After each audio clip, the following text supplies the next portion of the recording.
Good morning বন্ধুরা, কেমন আছো তোমরা? আশা করছি ভালো আছো, সুস্থ আছো। চুমকি হাজরা ব্লগ চ্যানেলে তোমাদের সবাইকে স্বাগত। আর আমিও ভালো আছি। চা খাওয়া হয়ে গেছে, চা খেয়ে বসেছিলাম। বৃষ্টি পড়ছিল তো সেই জন্য আর কি বাসনগুলো ধুতে পারছিলাম না।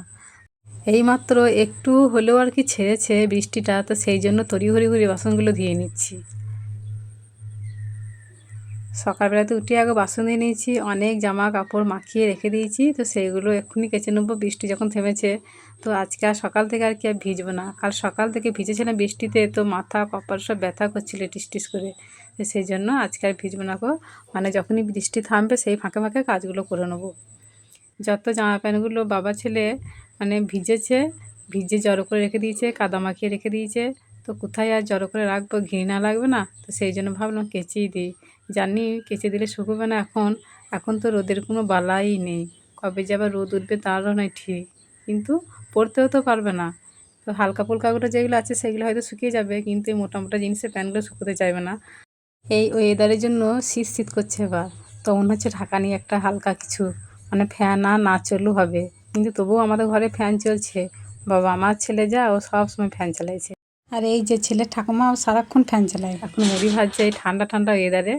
অনেক দিন পর আমার শাশুড়ি আবার এই কাজটা করছে। মানে যখন আমার বিয়ে হয়েছিল প্রথম প্রথম মুড়ি ভাজা ছিল দেখেছি। তারপর তো মিলে থেকে মুড়ি কিনে এনে খাওয়া। আমাদের এই গ্রামের বাড়ি হলো মানে প্রত্যেকটা ঘরের মেয়েরা বউরা মানে মুড়ি ভাজাটা নেই, আগে ছিল প্রত্যেক বাড়িতে বাড়িতে, প্রত্যেক ঘরে ঘরে মুড়ি ভাজা। এখন সব মিলে থেকে কিনে নিয়ে আসে। তো অনেক দিন পর ভাজছে, তো স্বচক্ষে দেখে আর কি খুব ভালোও লাগছে মুড়ি ভাজা দৃশ্য দেখতে। আমি ভাজতে পারি না, আমার শাশুড়ি ভাজতে খেতাম তখন। কিন্তু ঘরের মুড়ি ভাজা টেস্টই আলাদা। তো মিলের মুড়ি খেতে ভালো হয় না সব সময়, অগত্যা খেতে হয়। কি করব, কিছুই তো করার নেই না হলে। আর এইদিকে দেখো ওয়েদারটা কেমন রয়েছে। আর কাচছিলাম, কাচতে কাচতে জামা প্যান্টগুলো জড়ো করে রেখে দিয়েছি, এই যে বৃষ্টিটা এলো বলে। জামা প্যান্টগুলো এবার ধুয়ে দিতে চলে এলাম। আর দেখো ধুয়ে আবার তারেতেই মেলে দিচ্ছি। বৃষ্টিও কিন্তু পড়ছে, তবুও তারেতেই মিলছি, কেননা ওই যে জল টসকাইছে খুব। তো সেই জলটা যদি ঝরে যায় তাহলে আর কি অনেক উপকার হয়। দিয়ে উপরে গিয়ে মেলে দেবো।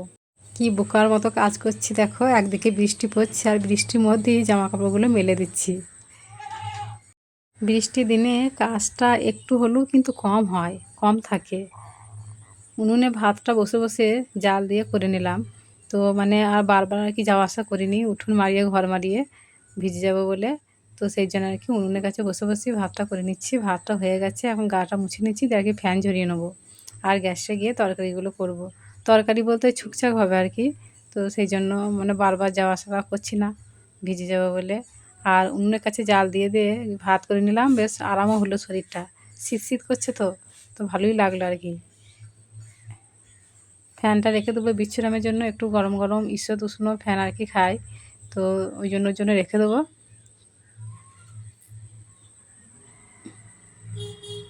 ফ্যান ঝরিয়ে এবার চললাম গ্যাসের কাছে। তো তরকারিগুলো করব। এই বাদল বর্ষা দিনে গ্যাসের খুব প্রয়োজন। গ্যাস যদি না থাকে তাহলে কিন্তু খুব কষ্ট।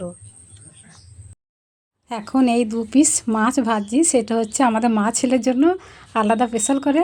তো মশলা দিয়ে মাছ ভাজা খেতে ভালো লাগছে না আর কি, এই 2 দিন ধরে খাচ্ছি তো সেই জন্য ছেলে বললো যে মা পেঁয়াজ লঙ্কা কেটে ভাজো, মানে এরকম মাছ ভাজা খেতে আমাদের দুজনেরই ভালো লাগে।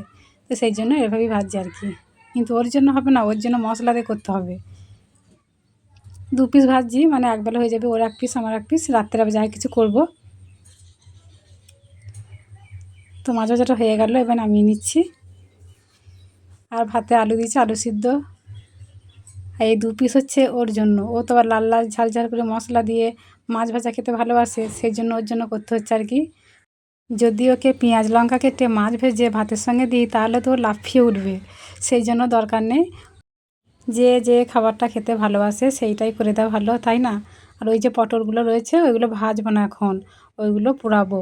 আমরা সবাই কিন্তু পটল পোড়া খেতে ভালোবাসি, পটল ভাজা পটল তরকারি এইসবে থেকে। তো সেই জন্য আর কি পাশে রেখে দিয়েছি, যখন আর কি ভাত খাবো তখন সঙ্গে সঙ্গে গরম গরম পুড়িয়ে নেবো, তখন খেতে ভালো লাগবে। আর এই যে একদম তেলে মচমচে করে লাল লাল করে ভেজে দিলাম। ওর জন্য কোনো মশলা বলতে ওই জিরে গুঁড়ো লঙ্কা গুঁড়ি দিয়েছি, বাটি নাই গো।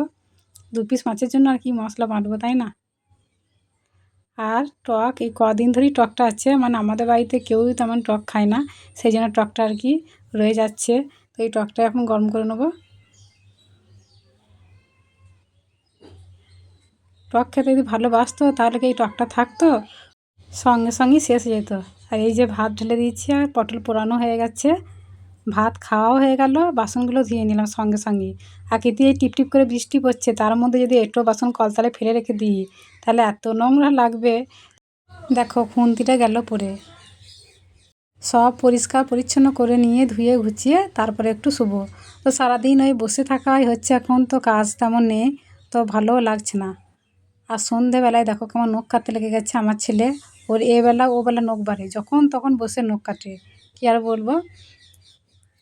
তো বন্ধুরা, আজকের ভিডিওটা এই পর্যন্তই। দেখা হচ্ছে আগামী পর্বে। সবাই সুস্থ থাকো, ভালো থাকো, টাটা।